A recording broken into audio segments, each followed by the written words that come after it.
So I've started like 6 businesses over the years, and not one of them has just taken off. I'm not saying it doesn't happen every now and then. I see friends that'll do that with something like cool technology or, just right place, right time. But I would say that's the exception, not the rule in every business. I mean, shit, when I started National Laser 20 years ago, we were doing just initially, it was about a year and a half of training people in the world of laser before we stepped into injections and things like that.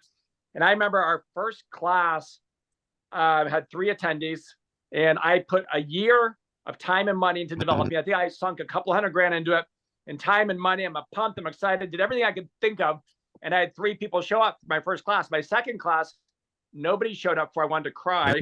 My third class, one gal flew in from Alaska. We're friends this day. Her name's Allison.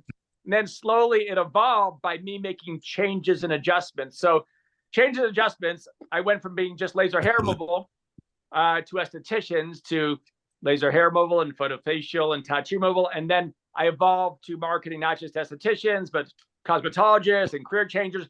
Then we added the medical world for Botox and fillers. And then I would say through stumbling across certain things that worked and didn't work, I kind of found my niche. And I found my magic with digital marketing. I found my magic with SEO marketing, search engine optimization. So for example, you find out in Google what people search for the most, which is a free tool on Google AdWords. And you find out, okay, if you give them the word Botox, it'll give you 10,000 phrases of what people are typing in.